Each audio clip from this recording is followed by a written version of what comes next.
y bienvenidos de nuevo a esto que se llama Real Mom Vibes. Hoy solita, Mari sigue por allá de vacaciones en Ecuador comiendo rico, pero bueno, seguimos con los deberes y por eso para hoy tenemos una invitada súper especial.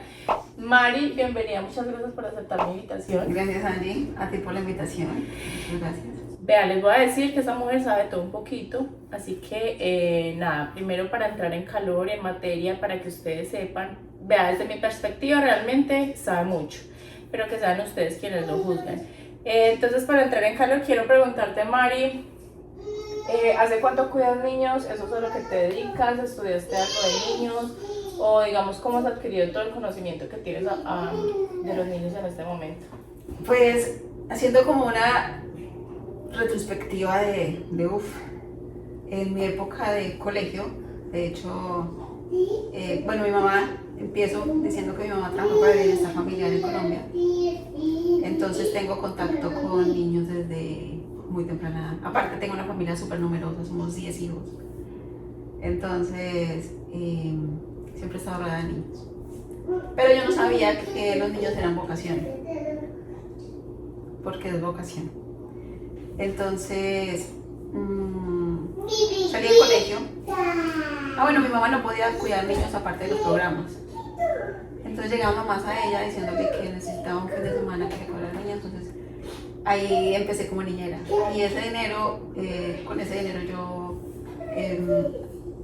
compraba cosas de mi adolescencia.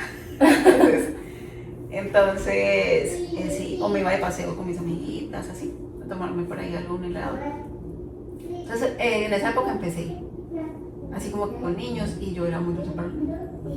Entonces salí del colegio y empecé a estudiar contaduría. No terminé. Mi mamá, yo me inclinaba más por los niños. Y empecé a estudiar pedagogía infantil. Pero era como un mundo cuando empecé, era como un mundo de solo manualidades, de disfraces, sí, también teoría del desarrollo de los niños, de cómo los niños son por etapas. Entonces, luego llegó mi sobrino, un niño hiperactivo, y yo ya iba como en séptimo semestre y me retiré. Y yo dije, ay no, que no me va a tocar mi ojo este. El primer reto de la carrera. Porque en serio, mi sobrino era otro nivel. Entonces me retiré, mi hermana, estudiamos igual, mi hermana sí terminó, ella nunca ejerció. Luego yo empecé a estudiar negocios y me gradué. De ahí empecé a hacer otro tipo de cosas, diplomados, seminarios y así. Luego ya creé mi empresa y dio un vuelco así como que muy inesperado y terminé aquí en Estados Unidos. Yo no planeé llegar aquí. Ok, pero la empresa que creaste no era nada que tenía que ver con niños. O sea, él tenía mi marca de agua. Oh, ok. Bueno, para contextualizarlos, porque se me olvidó ese pequeño detalle, Mari cuida niños acá de niñera, entonces quería saber si era que habías estudiado algo, porque de verdad uno habla con ella y ya se van a dar cuenta que sabe mucho. Pero quiero hacer un paréntesis en esta parte donde ella dice que cuidar niños es vocación.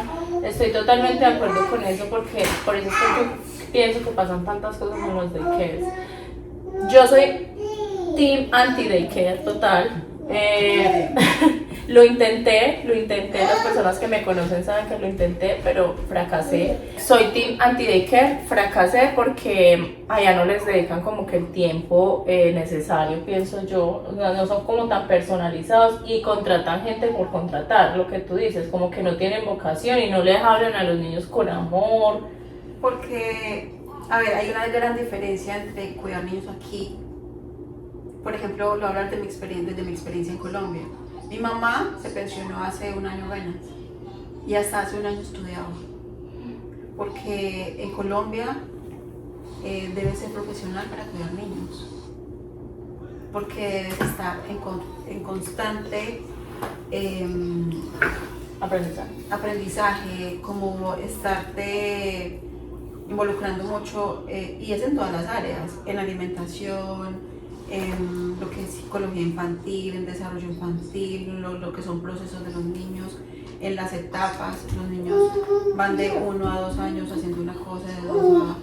Entonces, es todo eso. ¿Y qué me ayudó? Que prácticamente yo crecí con una mamá muy comprometida con los niños.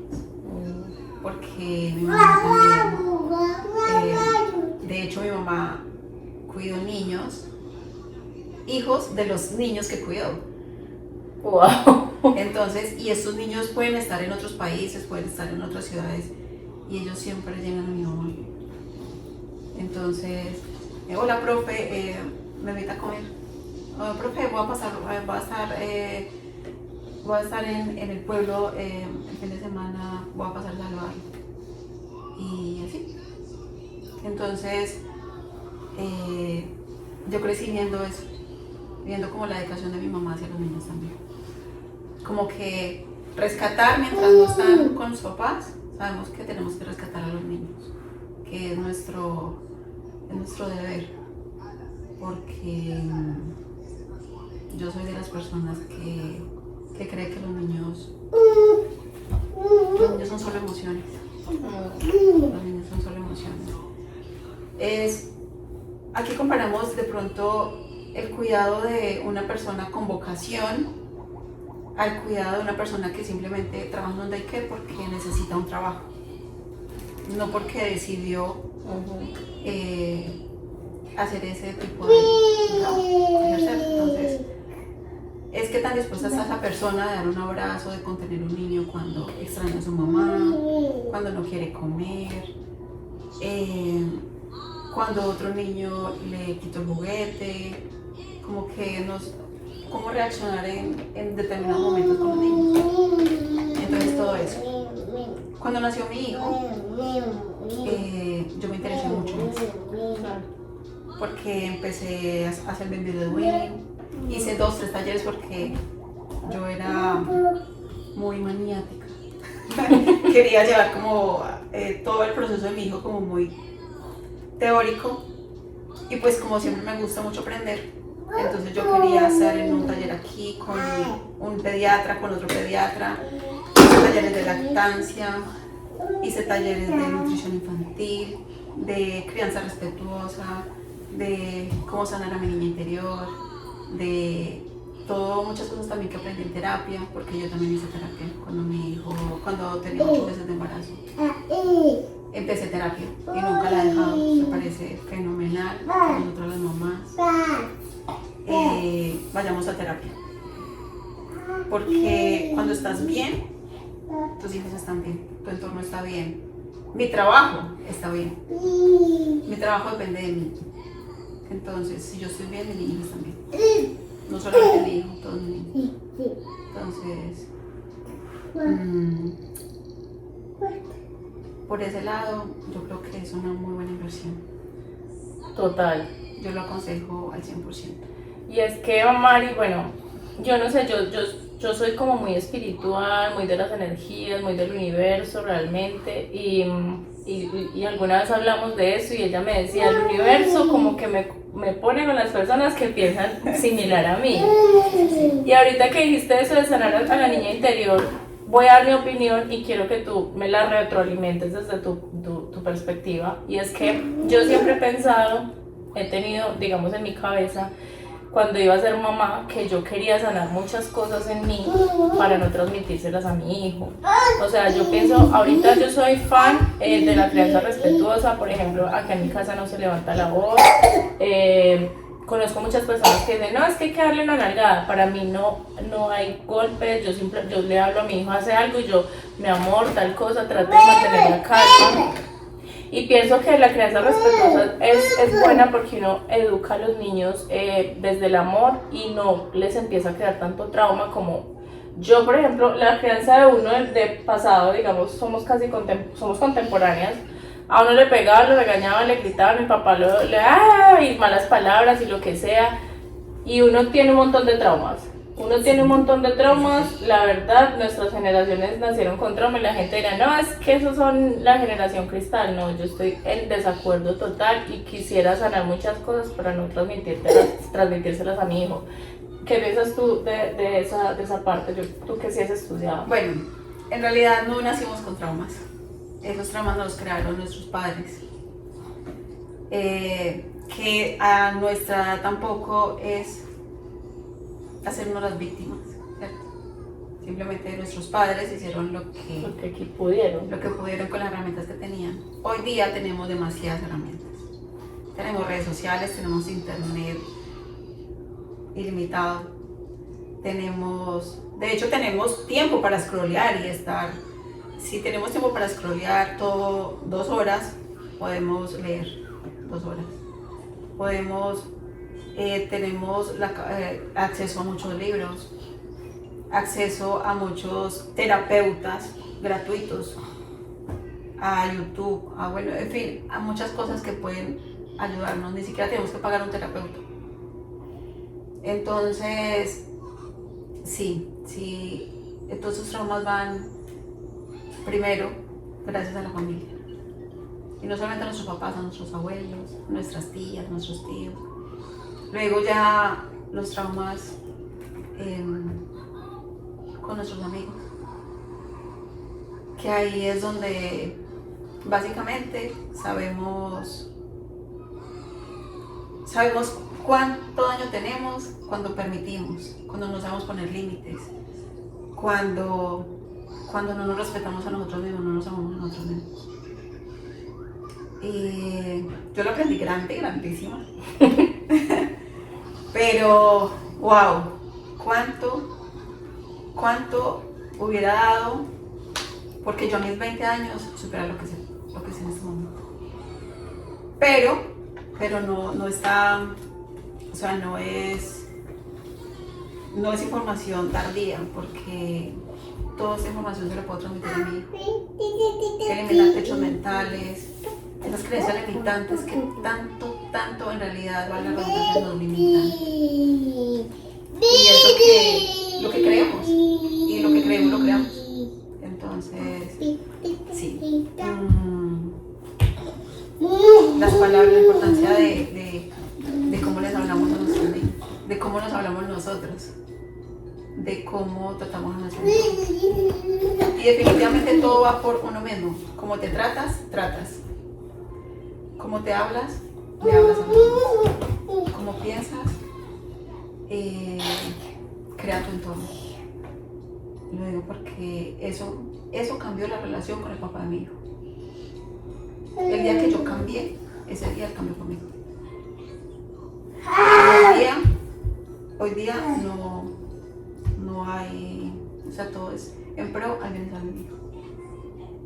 Entonces, sí, a veces uno siempre quiere controlar por todo lo incontrolable, pero en realidad tenemos que controlarnos nosotros. Y eso aplica con el trabajo, con los niños.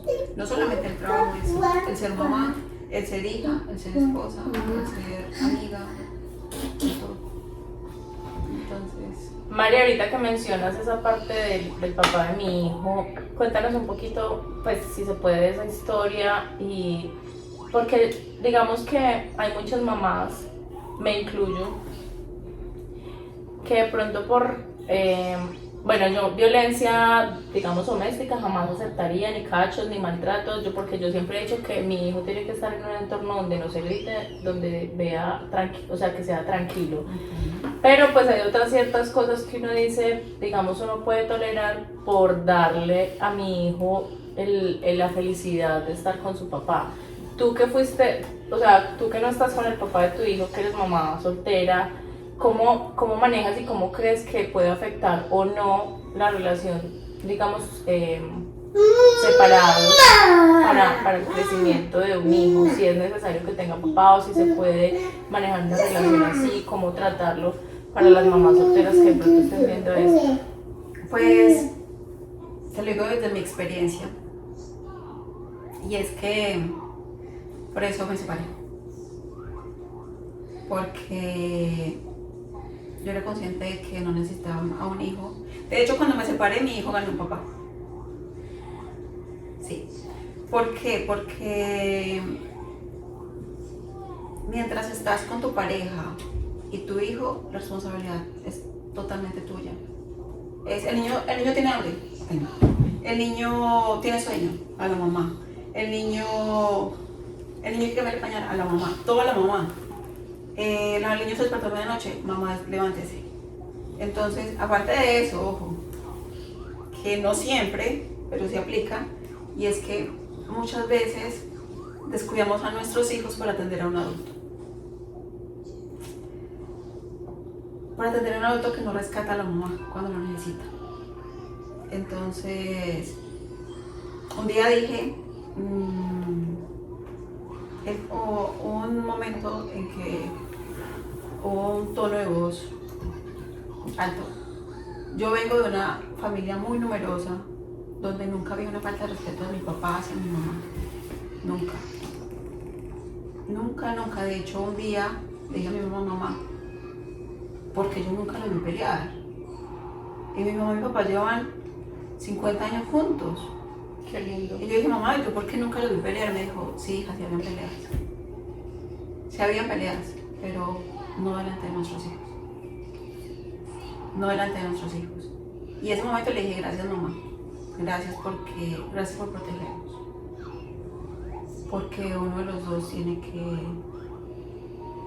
que proteger esas emociones de los niños. Y mi mamá nos protegió a mí, lo digo desde mi niñez, porque si vas y hablas con mis 10 hermanos, mis 9 hermanos, todos tenemos una niñez diferente. Nosotros tenemos la niñez desde como la vivimos. Entonces, la mamá y el papá que me tocó a mí, de niña, me protegieron. Igual yo tenía que proteger a mi hija. Entonces, cuando hubo un tono de voz, una falta de respeto, en esa primera falta de respeto,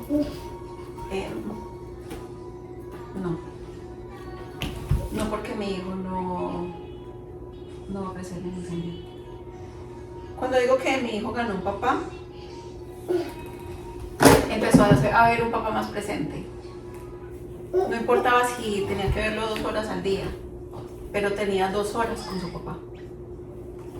No era que el papá llegó de trabajar, se tiró al mueble, o empezó a scrollear, o se cansó, o está simplemente estoy cansado, y está la mamá, entonces la mamá que lo cuide. No.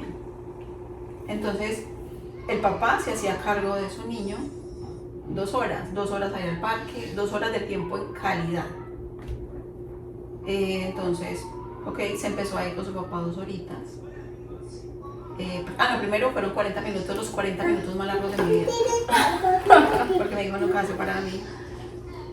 Entonces se empezó a ir 40 minutos. Luego ya empezó a alargarse 2 horas. Pero su papá le dedicaba ese tiempo. Al principio fue difícil de mi hijo con su papá. Porque a veces decía, no quiero papá.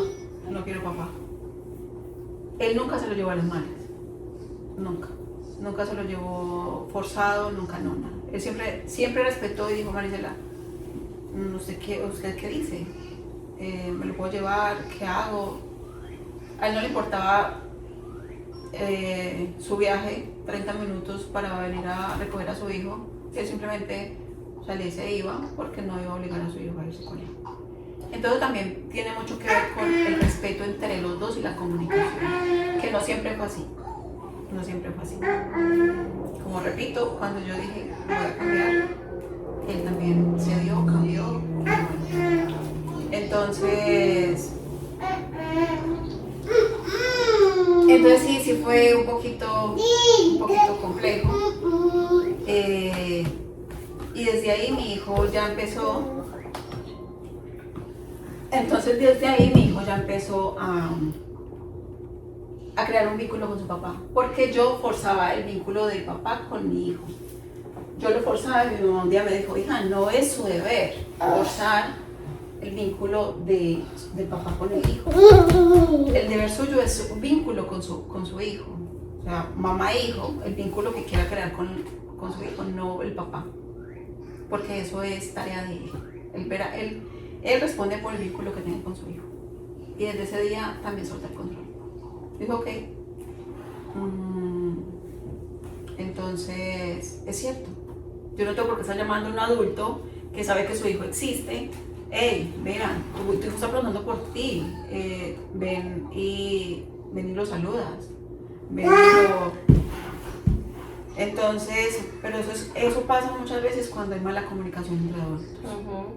Como que, es que no quiero ver porque es que la mamá es súper controladora y quiere que el niño esté perfecto, que el niño tenga su cama tendida así, que su entorno esté así, y no, ese entorno no va a estar por fuera siempre, así como el entorno que tienes en casa, y eso hay que soltarlo, Mira, necesito que el niño le hables así, no. Entonces un día mi terapeuta me dijo, Marisela, nada, simplemente él tiene su forma, tú tienes tu forma, y cuando tu niño cruce la puerta, simplemente tú lo rescatas, ya el niño ya se le va a olvidar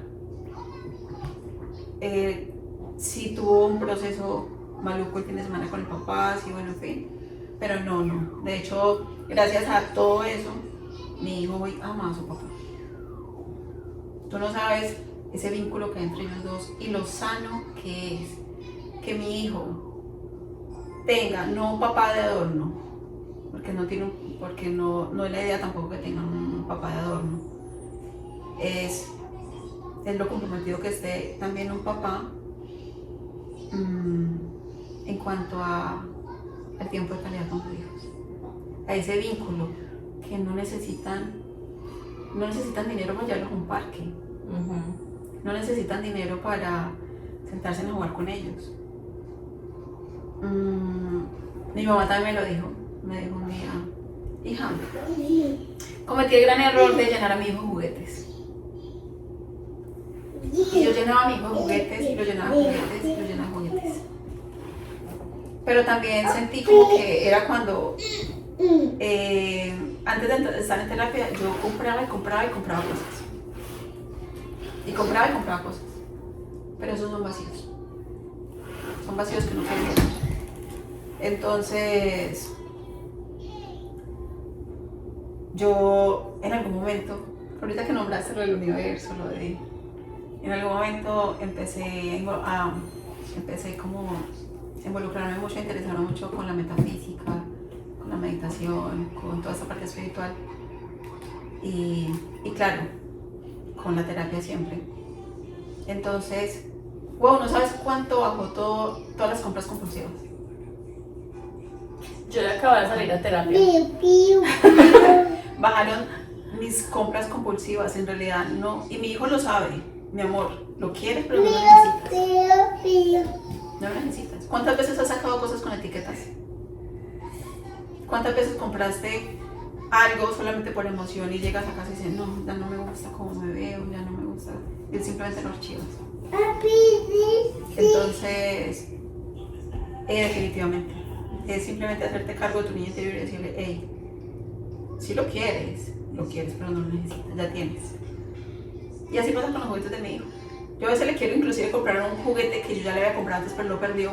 Me dice, no mamá, no lo necesito, yo ya tuve. Y yo, ok, ¿lo disfrutaste? Sí, mi amor.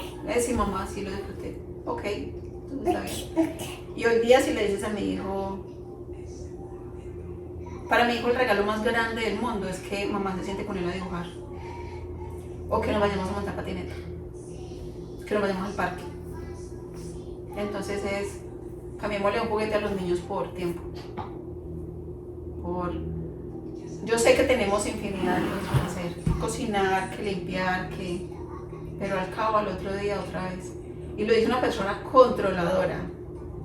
Que anda, si pasa una hormiga, tiene un desinfectante detrás de la hormiga.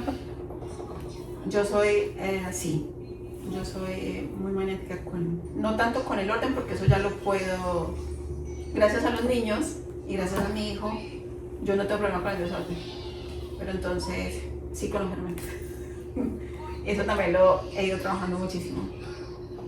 Pero sí, un lugar limpio, para mí, en mi entorno, eso me da paz. Claro. Me da mucha paz.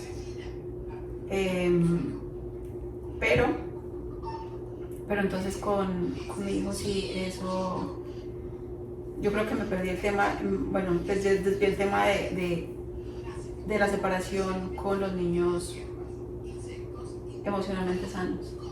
O sea, Sí. en ese orden de ideas, Mari, no importa, digamos, que un niño se críe con padres separados desde que el padre y la madre estén presentes. O incluso, Total. a veces, si ni siquiera el padre está presente, yo creo que un niño puede crecer totalmente Sí. sano emocionalmente solo con su mamá. Claro, desde que mamá esté dispuesta a trabajar en ella y brindarle esas cosas que no se pueden comprar. Yo le digo a mi hijo que él es un niño muy afortunado porque es demasiado, es millonario, tiene cosas que son invaluables, no puede comprar. Y es la calma, la tranquilidad, es una voz baja. Es que no gritamos. A veces los niños sí alzan la voz. Mi hijo alza la voz, yo le digo, mi amor, no levantamos la voz. Aquí en casa no se levanta la voz. Entonces, de hecho, mis niños, yo no sé si te conté que yo tengo una amiga también que juega de niños y ella me dice, Mari, es que esos niños se parecen a usted. Y es cierto. Claro. Mis niños son en calma, mis niños son, no quiere decir de que no son niños, pero son niños tranquilos. No son niños ansiosos, no son niños emocionalmente desbordados, ¿no? Pero yo creo que es lo que transmites. Claro. Es eso. Mari está en este momento cuidando a mi hijo y cuando yo hablé con ella me generó mucha tranquilidad porque ella me hablaba de la forma como cuidar a los niños y una de esas cosas era la comida. Yo la verdad desde que Valentino está chiquito he sido súper intensa con la comida, que he recibido críticas de la gente que usted cómo no le va a dar azúcar al dulce a niños si todos los niños comen dulce. Yo a él no le daba comida de sal hasta un año, hasta el año no le di comida de sal. Yo no le daba nada procesado, que el supermercado, que las compotas, que por ahorrar tiempo, yo todo se lo licuado, todo con las verduritas, todo. Entonces cuando ella me decía, yo le cocino a mis niños así, así, así, yo dije, no, mejor dicho, allá fue. Entonces ella me contaba que cómo interviene, o sea, la alimentación en los niños y quiero que nos cuentes un poquito de eso, Mari, porque generalmente, sobre todo acá en este país, por lo que te digo del tiempo y eso, a los niños les dan a veces mucha basura, por decirlo así. Es que lo más fácil del mundo es simplemente darles comida real, así como comes tu comida real. Los embutidos están llenos de nitritos y nitratos. Eso no es un alimento para un adulto y mucho menos para un niño. El azúcar. Muchos papás están en contra, de hecho, mucho el entorno. ¿Qué pesar del niño? Dele un dulce, pero ¿qué pesar del niño? ¿Pesar? No. ¿Qué hace el azúcar en el cuerpo de un niño? Lo mismo que hace la droga en el cuerpo de un adulto. Es lo mismo. ¿Qué hace un niño después de comerse un dulce? Pasadas 1 hora, 2 horas va a querer otro dulce. Entonces incrementamos pataletas. Incrementamos falta de apetito. Incrementamos un intestino contaminado. Y el intestino, nuestro intestino es nuestro segundo cerebro. Y si no funciona bien, nuestras emociones están patas arriba. El intestino está conectado con el cerebro. De hecho, no sé si te ha pasado que comes pesado o simplemente comiste, a ver, por ejemplo, te comiste una hamburguesa. Ojo que la hamburguesa no es satanizamos la hamburguesa. En realidad no, es con qué cantidad de salsas te comes la hamburguesa. La salsa, sí. Sí, porque la hamburguesa es lechuga, tomate, carne y pan. ¿Con qué calidad de carne hace la hamburguesa? Entonces, yo no satanizo la hamburguesa, pero es la cantidad de salsas. Te comes una hamburguesa llena de salsas, al momento tienes el abdomen inflamado, por tanto estás irritable, te obstruye el intestino, no puedes ir al baño, en algunos casos, lo mismo que con el pan, con, bueno, en fin. Hay algunas cosas que sí, que nos caen, como decimos en Colombia, nos cae pesado, ¿cierto? Entonces, ¿qué pasa cuando algo nos cae pesado y sabemos que nos cae pesado y aún así nos podemos porque nuestra mente no puede controlar lo que comemos, ¿cierto? Y cuando una persona controla lo que come, pues puede hacer lo que sea. Entonces, es eso. Y en los niños pasa igual. En los niños pasa igual. Sí, bueno, y en cuanto a la alimentación de mis niños, todos los niños se alimentan así como mi hijo y yo nos alimentamos. Yo tuve diabetes gestacional, entonces ahí tuve que soltar muchos alimentos también. Y un día escuché una frase de un nutricionista infantil que dijo: muchos padres están dispuestos a dar la vida por sus hijos, ¿cierto? Y sí, nosotros padres estamos dispuestos a dar la vida por nuestros hijos, pero ¿qué tan dispuesto está el padre, la madre, de cambiar hábitos para la vida de sus hijos? Porque somos un referente para nosotros. Entonces, en serio, yo dije sí. Lo que no compras, el niño no lo come.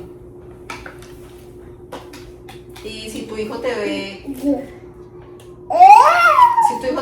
te ve sentada comiéndote un snack de pepinos, por ejemplo, en algún momento tu hijo va a querer venir y probar lo que mamá está comiendo. Pero si te ve con un snack de M&M, del helado, tu hijo también lo va a ver. Entonces es eso, ¿qué tan dispuesta soy yo de cambiar mis hábitos porque soy el referente de mi hijo? Que todo eso es muy difícil, todo es muy difícil y paso a paso, pero también lo digo desde una comodidad. Lo digo desde el privilegio de poder criar a mi hijo sola. Desde que nadie más opina, ni nadie me está o nadie está, no, porque yo soy consciente de que lo hago con respeto, con amor. Entonces no tengo a ese papá diciéndome no quiero que mi hijo crezca de que se tiene que lavar siempre las manos para que no, eso le va a hacer daño, como un día me lo dijo. Pero ¿por qué Ethan se tiene que estar lavando las manos? Porque es por su salud. Porque es por su salud. Mi hijo sabe que después de salir del baño hay que lavarse las manos. Antes de comer hay que lavarse las manos. Después de jugar hay que lavarse las manos. Y es algo que mi hijo ya lo hace por inercia. Le digo, mi amor, vamos a comer. Vamos a lavarnos las manitos, ¿ok? Ok, mamá. Y no hay como esa de que es que lo tengo que hacer, no lo quiero hacer. Dale, mi amor, yo te ayudo. Cuando no lo quieren hacer, yo te ayudo. Lavarse los dientes en la mañana. Mi hijo se lava los dientes en la mañana solo. Mamá se lo lava muy bien en la noche. Entonces, me dijo en la mañana y después del almuerzo, él se lo lava solito. Entonces, es eso. Es que tan presentes estamos en hacer que esos niños sean independientes. Con todas estas cosas que tú haces con tu hijo, ¿qué tan criticada te has sentido por la gente de afuera? Yo creo que mucho. De hecho, tengo una amiga que me dice, es increíble, me dice, Mari, es increíble uno criar sin golpear. No es increíble. No es increíble. Marisela, en cualquier momento usted se desborda, Marisela, en cualquier momento usted quiere darle la palmada, en cualquier momento hay que reprenderlo porque entonces es grosero con los amigos, Pero si desde el principio uno se concientiza de que, o sea que es normal que el esposo venga o la esposa va y le dé una palmada al esposo porque dejó la camisa tirada, porque se sentó en el comedor y simplemente alzó la voz porque no quería esto. Entonces, no normalicemos el hecho de golpear a nuestros hijos si no queremos que, si no lo aceptamos con nosotros. Un día, casualmente, en terapia, tocamos el tema y fue, o sea que es normal que el esposo golpee a la esposa para educarla, o viceversa, ¿no? Los niños se pueden educar sin golpes. Y de veras que esos niños irradian mucho amor. Totalmente de acuerdo. Yo pienso que los niños que se educan así son niños felices, son niños emocionalmente sanos, sin miedo, sin frustraciones. Lo digo porque he visto muchos casos, sin criticar obviamente, porque cada mamá lo hace de su manera. Siempre lo he dicho, toda la mamá lo hace a su manera y de la mejor forma posible.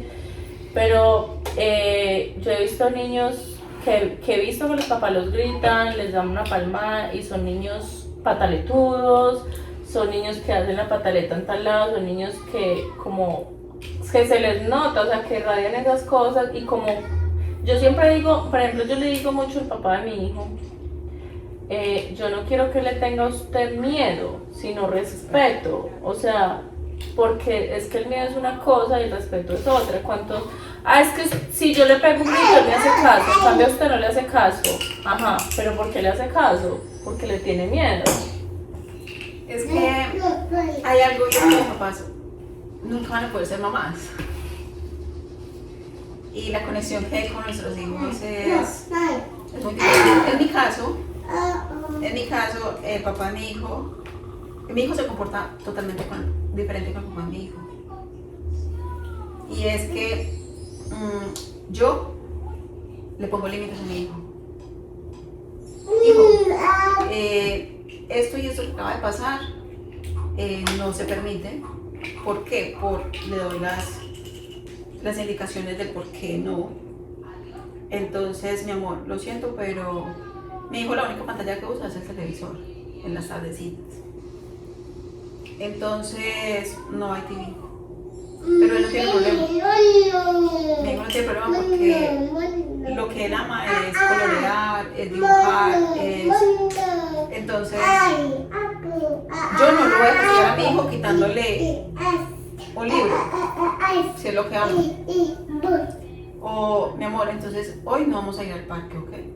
Si quieres vamos a jugar afuera, si quieres pero entonces hoy no vamos a ir al parque. Porque siento que te estoy premiando por un comportamiento que no es aceptable. Y en realidad los niños son tan inteligentes que si le hablas con ese tono de voz, con esa tranquilidad, el niño lo percibe, el niño lo entiende.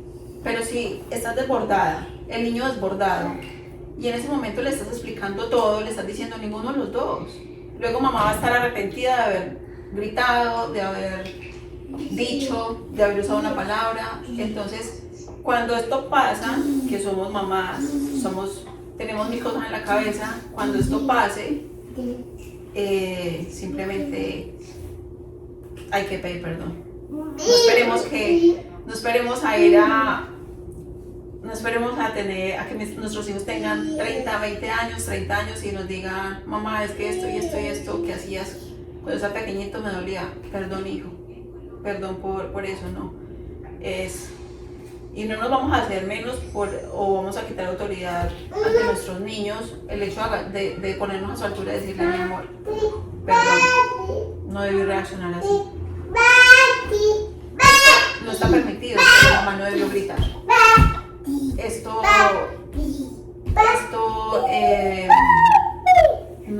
espero no vuelva a pasar y mamá no debió darte la palmada que te di. Entonces hay que pedirle perdón a nuestros hijos.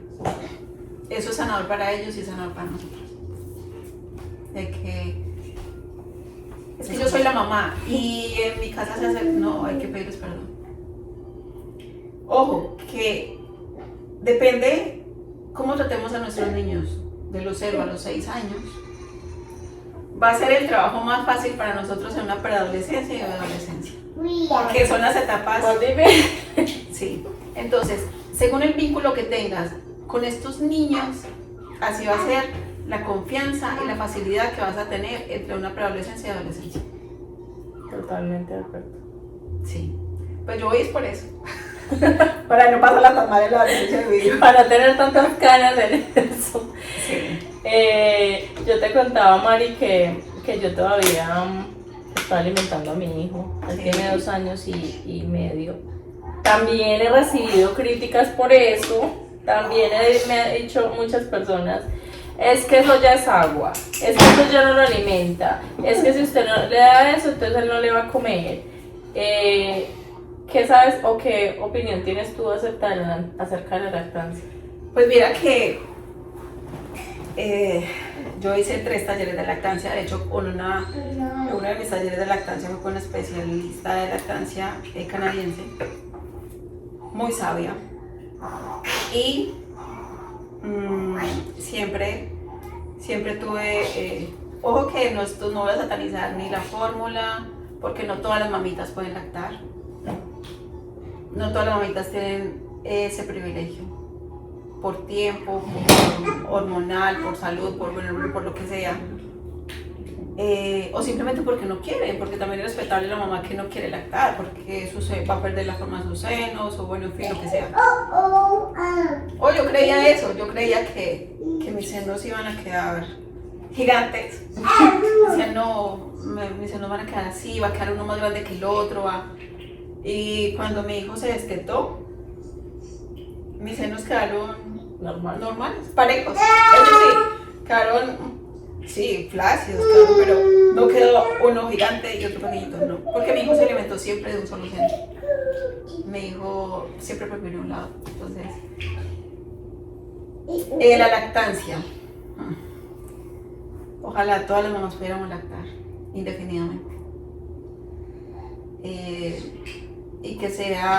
Y eso definitivamente, la lactancia es un proceso íntimo. Es una conexión entre mi hijo y yo. Aquí no vale ni siquiera la opinión del papá. No vale. ¿Qué es lo que vale el papá? El acompañamiento. Más que todo como los 2 primeros años, o el primer año, que es un poquito más agotador, que son más demandantes, entonces, claro, mamá es máquina productora de leche, entonces el agotamiento es un poquito más. Pero wow, no saben el grado de ignorancia que tiene una persona que diga que la leche es agua. Pues a mí en realidad me dijo esto todos los 4 años y medio y salía leche. No, agua nunca me salió, salía leche. Y todavía tiene proteínas, tiene cosas que los ayudan. Es un niño súper saludable. ¿Cómo es eso de que, yo también he leído eso y tú me lo dijiste, que la leche se forma según las necesidades del niño en el momento? Cuando están enfermos crean anticuerpos, cuando están deshidratados ya tienen más electrolitos, por decirlo así. Sí. A mí la lactancia fue un salvavidas. Cuando mi hijo le daba una gripe, cuando estaba inapetente, cuando estábamos de paseo. Mi hijo nunca, bueno, yo tuve una desventaja y es que mi hijo nunca recibió tetero. Entonces, ni la pupa. Entonces nunca tomó, siempre fue, la mamá fue la pupa y fue el tete. Entonces, sí. ¿Qué pasa con la leche? Cuando hacemos banco de leche, por ejemplo, por eso debe ir como el día y ojalá la hora en que se extrajo esa leche, porque no es lo mismo que le des un biberón. Ejemplo, sacaste una bolsita del banco de leche para que el niño duerma, pero esa leche dice que la sacaste 11 de la mañana. Esa leche no tiene la melatonina que tiene la leche de la noche, que es para que el niño realmente se tranquilice y duerma. No es lo mismo la leche de verano que la leche de invierno. Y es cierto. Yo hice la teoría de mis talleres, yo realmente las practiqué. Y yo comparé la leche del verano con la leche de invierno. Y obviamente la leche de invierno es súper grasosa, es muy grasosa, que parece que hubieses puesto como mantequilla con agüita en el biberón. Y la leche de verano en serio es un poquito más clarita y sí, se le nota al preparar al descongelarla, se nota como la frescura, o sea, como lo refrescante que puede ser. Mari, entonces, pues, en ese orden de ideas y en todo lo que tú has estudiado sobre la lactancia funciona igual desde el día 1 hasta el día que uno lo decida o pierde en algún momento algún tipo de nutrientes con el paso de los años. No, al contrario, la lactancia se adapta según la necesidad de los niños. Sí, siempre. De hecho la lactancia ayuda como más. Por ejemplo, hay muchos niños que a los 6 años no se están lactando. 6, 7 años. Todo esto les puede ayudar para que no tengan un déficit, acompañado de una buena alimentación, para un déficit de atención, para poder tener más anticuerpos en las épocas de escuela, que hay muchos más virus, muchos más. Entonces definitivamente, o sea, la lactancia materna 10 de 10. 10 de 10. De hecho yo cambié el pediatra de mi hijo. Cuando mi hijo tenía 4 meses, me dijo: mamita, ya le puede empezar a dar alimentos sólidos a su hijo. Y yo soy consciente de que no se puede. Entonces, pues una cosa era lo que decía el pediatra y otra cosa fue lo que yo realmente hiciera en casa. Al niño no se le da ni siquiera agua antes de los 6 meses. Solo lactancia o fórmula, pero no se le debería. Su tráquea aún no está lista. Se puede atragantar inclusive con una cremita que le doy. A mí me actualizaron a los 4 meses y yo lo empecé a dar a los 4 meses. Pues, uno, toda ignorancia. Sí. No está todavía, su organismo tampoco está listo. Cuando mi hijo tenía 8 meses y yo siempre le decía que el niño aún era lactante, me dijo: mamita, ya lo puede destetar. Yo no lo desteté porque de hecho una de las formas en que mi hijo podía recibir mejor las vacunas era pegándolo. Él mamaba mientras le ponían las vacunas. Y para el pediatra eso era entonces ya mi hijo se fue al año y me dijo: mamá, no más lactancia materna. Ay, ¿qué tal Me dijo: mamá, no más lactancia materna. Y pues yo venía de hacer 3 talleres de lactancia y obviamente no iba a destetar a mi hijo solamente porque el pediatra me dijo que mamá, no más lactancia materna. Entonces cambié pediatra. Así que, mamitas, cuando el pediatra le diga: mamá, no más lactancia materna porque esa leche ya es agua. No. O sea que es mejor darle leche de vaca, de otro mamífero, a mi hijo santo se le lo puedo dar. No. Que sí le puedo dar, se lo puedo complementar, es que, o sea, todas las mamás somos un mundo, así como nuestros hijos son un mundo. Entonces es eso, es simplemente, no, es lo que tú creas. No nos dejemos dogmatizar porque fulanita dijo, sutanita dijo, o el pediatra dijo. Inclusive los pediatras para todos los pediatras son todos normales. Oh my god, es una cosa absurda cuando los niños se enferman. Dele Tylenol, los niños, Valentina ha tenido fiebre en varias ocasiones, pero ¿cómo así? Le ha subido en 3, dele Tylenol. A la vez le dio, cuando entró al daycare, le dio un virus estomacal, 4 días con diarrea. Y yo, pero ¿cómo va a tener 4 días diarrea el niño? No, eso le dura por ahí 7 días. Es un virus. Oh my god, todo es normal. Todo es virus, todo es normal, todo. Entonces, sí. Entonces a veces lo podemos hacer desde casa. Cuando es virus, lo digo a las mamitas, a veces, pues yo ya que he tenido como que mucha experiencia con los niños y todo, cuando son virus, manejémoslos desde casa con hidratación, con descanso, mucho descanso. y con si el niño se le va en vez de darle un caldito que es una agüita con sal, pues más bien se le hace una cremita muy nutritiva. Entonces, y lo que coman. En realidad ese peso que va a perder esos días, pues los va a recuperar después. Pero es eso, a veces, sí, los pediatras le van a decir eso cuando es un virus. Sí, Tylenol y, ok, pero ya cuando hay fiebres, cuando hay vómitos y diarreas, el niño se puede deshidratar de un día para otro. De un día para otro, lo digo porque tuve uno de mis niños deshidratado y la mamá me lo llevó, la mamá el domingo me escribió: Mari, el niño tenía vómitos, diarreas, y el otro lo llevó mañana. Si yo no le digo que sí me lo lleve, ella no puede identificar que el niño estaba deshidratado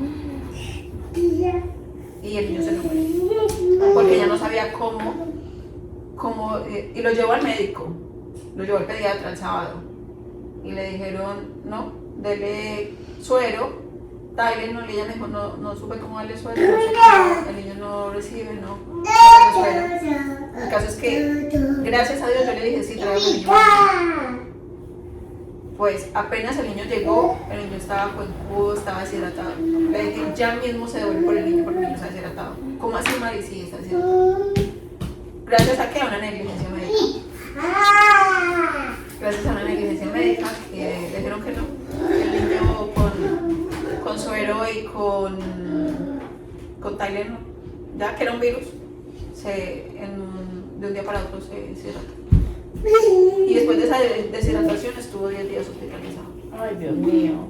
Entonces, no le creamos siempre a los pediatras, creamos en nuestra intuición, que al fin y al cabo muchos pediatras no son ni papás ni mamás. Entonces, creamos en nuestra intuición. No confío en ese pediatra, llevémoslo por urgencia, llevémoslo pero nuestros niños se pueden agravar de un día para otro. Realmente hablar con Mari es muy interesante. Yo creo que me podría quedar acá toda la tarde. Pero para terminar, Mari, con toda esa información que tú tienes ahora, ¿qué le dirías a las mujeres que están empezando, que dejaron de tener un bebé, que están embarazaditas o que tienen niños chiquitos? ¿Qué consejo le darías en ámbitos generales? Que definitivamente sí da miedo, sí da mucho miedo, y quisiéramos tener a nuestros niños como cuando estaban en la barriguita, sin frío, sin hambre, sin calor, sin emociones, sin desbordes, sin nada. Y lo más importante, mamitas, cuídense ustedes. Primero ustedes. Si mamá está bien, bebé está bien. Que no les importe lo que dijo la suegra, la mamá, la tía, la prima, la amiga. No. Los bebés son para llorar. Los bebés no se dejan llorar. Cada vez déjenlo llorar para que le mueran los pulmones. No, mi hijo nació bien. Mi hijo nació de 40 semanas, de 39, ya tiene sus pulmones desarrollados. Es que no tiene que desarrollar más pulmones. No los dejen llorar. No los dejen llorar. Los bebés lloran porque algo necesitan. Es que en la barriguita la mamá no tenían frío, no tenían calor, no tenían hambre. Entonces, dormían cuando querían, no necesitaban arrullo para dormir, no necesitaban nada. Entonces están aprendiendo, así como nosotras estamos aprendiendo a ser mamás, ellos están aprendiendo ahí afuera. Por eso lloran cuando nacen, porque ya sintieron frío, sintieron hasta el aire cuando respiraron. Entonces, es en serio, mamá, cuídese mucho. Cuídese mucho desde antes de su bebé nacer, yo sé que es súper difícil controlar las emociones cuando estamos embarazadas, las hormonas, pero entonces, si puede crear una red de apoyo, alguien que pueda rescatarla 1 o 2 horas mientras usted descansa, mientras se ducha, Yo sé que al principio nos cuesta hasta dejar a nuestro bebé recién nacido en manos de nuestra mamá, nuestra suegra, porque aparte de que nos estamos duchando y sentimos que nuestro niño tiene hambre porque son las esponjadas, porque Entonces, o que nuestro bebé llora sin estar llorando, como que no, necesito estar allá con mi bebé. No. Entonces, cuando mamá está tranquila, aparte, cuando mamá está tranquila, hay más producción de leche. Entonces, que se hace mucho más fuerte por lo menos los 3 primeros meses después de nacimiento de los 2 bebés, es eso, es definitivamente eso. Siempre, cuando el bebé llega a nuestras vidas, mamá tiene que estar mucho mejor. No priorizar al bebé antes que la mamá, no. Mamá se prioriza antes que el bebé. Si mamá no se alimenta, qué tipo de alimento le está dando a su bebé? Si mamá tiene las emociones reguladas, ¿cómo va a regular ese bebé? Entonces es eso. Si mamá está triste, está pasando por un momento difícil y le cuesta regularse, no le va a poder, eso le va a transmitir a su bebé cuando lo tenga en el pecho. Entonces yo le recomendaría acercarse a la meditación. La meditación regula y tranquiliza un resto. Acérquese 5 minuticos. Hay meditaciones para las mamás gestantes y en serio puedes inclusive meditar con tu bebé en el pecho, simplemente respirando. Es increíble, pero una respiración de 3 respiraciones profundas, sostener y soltar, eso te regula impresionantemente. Así no lo crean, ensayando. Bueno, yo por lo menos le voy a seguir los consejos a Mari. De acá salgo para terapia, tengo muchas cosas que sanar, los vacíos, lo de las compras compulsivas, un montón de cosas. Y nada, espero que de verdad esto les sirva. Obviamente, cada quien decide qué creer, cada mamá decide qué tomar, qué no, pero pues ahí les dejamos la información. Y nada, muchas gracias, espero que sea muy buena, que resulte de mucha ayuda toda esta información. Recuerden suscribirse al canal y nos vemos en el próximo capítulo. Mari, muchas gracias. Pues espero otra charla porque pues en realidad nos falta Sí, tiempo. la verdad que sí. Sí, porque se tocan todos los temas, pero como que no en profundidad. Pero en realidad la conclusión, mamá bien, entorno bien, bebé bien, todo bien. Todo bien. Besitos a todos, chao. Bye.